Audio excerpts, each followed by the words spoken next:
मणिपुर तोयना थोप अखोगी सेमखिबदा गायरिबा लंबीसिंग कायरकपा खोपगी पाव असिगा मरी लेना अखोगी सेमखिबदा गायरिबा अखोगी सौमबुंगदगी कैबो फावदुना सगोलमांग बाजार फावबस अखोगी रूरल इंफ्रास्ट्रक्चर डेवलपमेंट फंड की मखादा लुपा कोटी लिसिंग कोटी कुनिथोयरोम हेना संगना सेमखिबा अखोगी लंबी असि अखोगी कायबा होरकले हाइबा पावदुनी हाइबसिगी मतंगदा अखोगी लोकल एमएलए है तारे एमएलए लोकेशन मई होनो साउक्रे नुथिल बोबता मियाम दगे सगुन तौदना हुरान बंगमली बसिनदी मीन उनदब मफमददी करी ओइरमगदगे हाइबा किनिंगाई ओइ हाइबा वाफमदुनी माना फोंदोख्रिबसे हाइब तारे हाइबा पावजी कमानी यंबे होय ममंगचा मसी कनोनी ममांगी कनोदसो कोइ नैनाग्रे मणिपुरगी लंबी थोंगी फिबम से इसिंग साउ अमुक्ता इकंग अमुक्ता अदुम उफुन वनबा नत्रगा लाइखोम सनगारीगी लंबी वनबको अदु सि कना मफम कयादा इवन हाईवे की जगह बोदा जाई लहोल लिंजनबगी फोटो मयाम थागलक्तना पांबी मयाम थाजनबगी को इसिंगी कबु खंग लंजनबगी कनो मयाम थोलपम से अखैदा अदुना अदुम हाईवे दुनी अपि गाड़ी बोदा हौजिसे असुम लंबी असेंग लंबी मिरमदा गाड़ी चुमदन थोंगमद्रे आइजे लांग उरुम मंत्र उनाम कनो तोरसु तुम कनो पतै थैबगी वाखल मा सम ये पोर होल में थैबी हेबिलम लगिबगी थोरे थंगिबदो अदुना मसी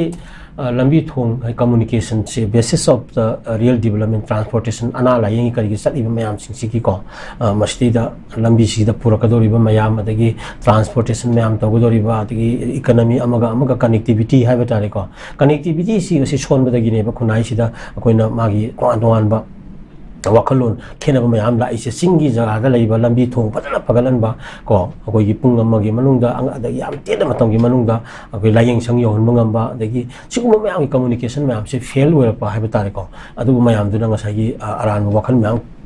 कोइन उनरक्तबा ngसागी कम्युनिकेशन लेतबि थोपनेबा अदु मगी वो पोट अमनि हाइबनि ngसागी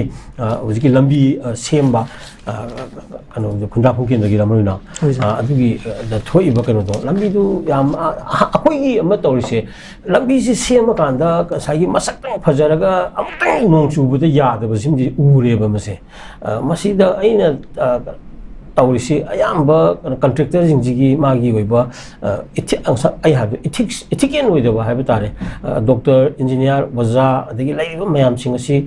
लैजरिबा उकिन अदगी अम तौरिबा मयाम सिंगसीगी कददा इथिक्स हाइबा पोसी यामना मरु होइबा पोट अमनि को अदुना मसी मयाम द अवेयर होइबा संगी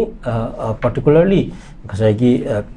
भाई तों सेक्शन की लीडर सिंह एजुकेटिव सिंह को ब्यूरोक्रेट की लैरिबा मयाम अदगी कनो की एजुकेटिव पार्ट लैय मयाम सिंह से इथिक्स याम मरुइबा संग इथिक्स लैतबदैनी मरमदी मतिक अमा लैबदुदा नमदन पैसा जी कनो पुंसी चोप सारोन सुरोन की कोलहुरगे हाइबगी वखलोंदगा लाखिबदगी सोइबा गातनी पदोले सिगुम वर्क मयाम सिना अमुक पोलिटिशियन ओलपगी वारी दुनिया को सिदा लैरिजे को अदुना यारगदी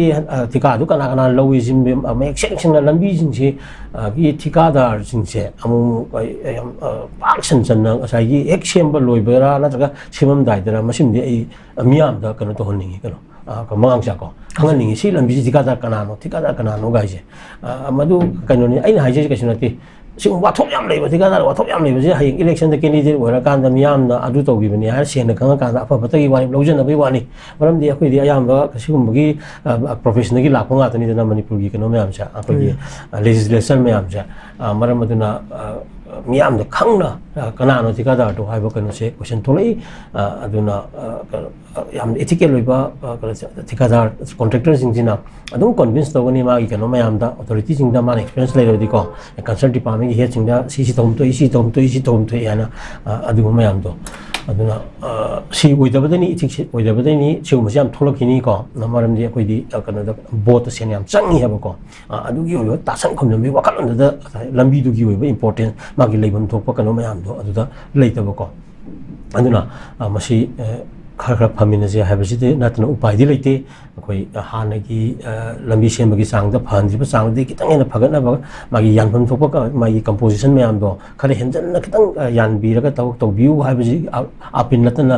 कनो लेते को मंगांगचा खचिगछि फबा हौमिनर कांदा मयामगी पोसे फन पुर कछि हाबा थंगिबा मंगांगचा यम नोइजे द लोसिलकबदा लाक्सिनिंग सि खोइ ꯌꯥꯝ ꯃꯔꯨꯑꯣꯏꯕ ꯖꯦꯅꯤꯝꯁꯀꯤ ꯗꯦꯟꯇꯦꯜ ꯀꯣꯂꯦꯖꯀꯤ ꯑꯩꯈꯣꯏꯒꯤ OPG X-ray ꯃꯦꯆꯤꯟ ꯌꯥꯗꯕꯗꯒꯤ ꯄꯦꯁꯦꯟꯁꯤꯡ ꯌꯥꯝ ꯑꯋꯥꯕ ꯃꯥꯌꯣꯛꯅꯔꯦ ꯑꯩꯈꯣꯏ ꯃꯇꯝ ꯑꯃꯗꯤ ꯃꯤꯅ ꯆꯤꯛꯅ ꯀꯥꯏꯅꯕ ꯉꯝꯗꯅ ꯌꯦꯡꯕ ꯂꯥꯛꯑꯝꯕꯅꯤ ꯍꯧꯖꯤꯛꯇꯤ ꯑꯗꯨꯕꯨ ꯃꯦꯆꯤꯟ ꯑꯁꯤ ꯌꯥꯗꯕꯗꯒꯤ ꯃꯁꯤꯡ ꯑꯗꯨꯛꯀꯤ ꯃꯇꯤꯛ ꯍꯟꯊꯔꯦ ꯑꯩꯈꯣꯏꯒꯤ ꯂꯩꯉꯥꯛꯀꯤ ꯑꯣꯏꯕ ꯑꯁꯤꯒꯨꯝꯕ ꯑꯆꯧꯕ ꯍꯣꯁꯄꯤꯇꯥꯜ ꯑꯃꯗ ꯑꯁꯤꯒꯨꯝꯕ ꯃꯦꯆꯤꯟ ꯌꯥꯗꯅ ꯁꯨꯝ ꯊꯝꯕꯁꯤꯅ ꯃꯤꯌꯥꯝꯗ ꯑꯋꯥꯕ ꯃꯌꯥꯝ ꯄꯤꯔꯦ ꯍꯥꯏꯕ ꯄꯥꯎꯗꯨꯅꯤ ꯑꯣꯖꯥ ꯍꯥꯏꯔꯤꯕ ꯄꯥꯎꯁꯤꯗꯤ ꯑꯣꯖꯥ ꯑꯔꯣꯏꯕꯅ ꯀꯩꯅꯣꯅꯤ ꯍꯦꯜꯊ ꯁꯦꯛꯇꯔꯒꯤ ꯌꯥꯝꯅ ꯃꯔꯨꯑꯣꯏꯕ ꯄꯣꯠꯅꯤꯀꯣ ꯃꯁꯤ ngasi khabar yawo dang natna ngarang nahandagi adum taba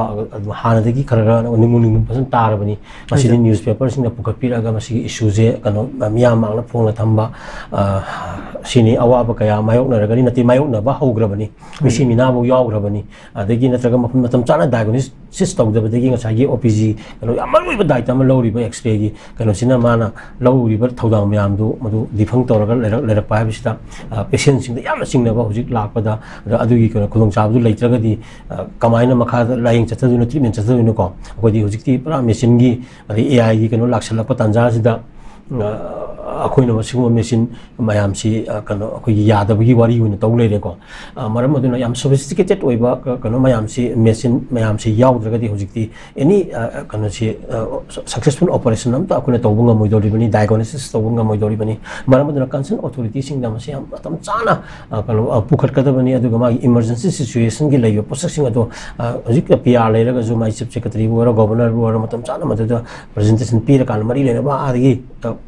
तौबगी थबक तो पामे हाबनिदा अदुना हुजिक लेरिसिदि फेल होरे हाबगी हुजिसु मदुगी ओइबा खुदुं चाना मयाम लाकनेबा मयाम लाकपा लाक्तबदु नति हाबा गसाई मदु लैते हारगा जेनिम्स मी हंदरे हारगा जेनिम्स की रेपुटेशन हंदबदु नति मरु ओरिदि लायेंबदु नेबा लायेंबदु मरमदि मदुदे लाक्तिबा मिदो मदु अतोपद सखरगा मदु हेता लायेंबगी कनो नतेबा फंगदना लेरमदुनि असना कियो हेंकतनि रिम्स हेंकलकदनि प्राइवेट हॉस्पिटल लैबि हेंकलकदनि अदगी उन पैसा नुंसागी अवा मयाम मायोंनरकदनि सिगुंबा मयामसी येंगकांदा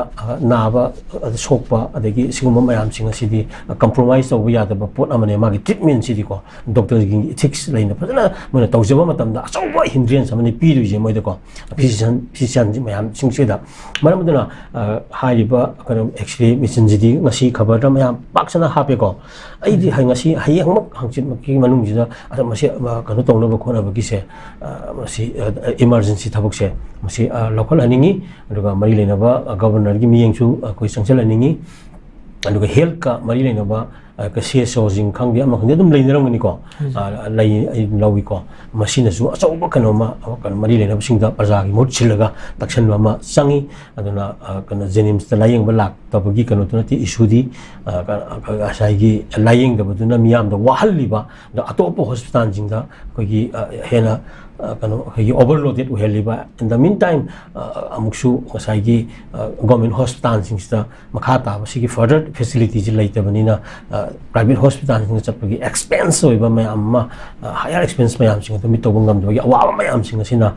yamna tamthiba reason ama thon ba hograbani huji ja sigi oiba tamthiba kano se phalji piri bani maramaduna masidi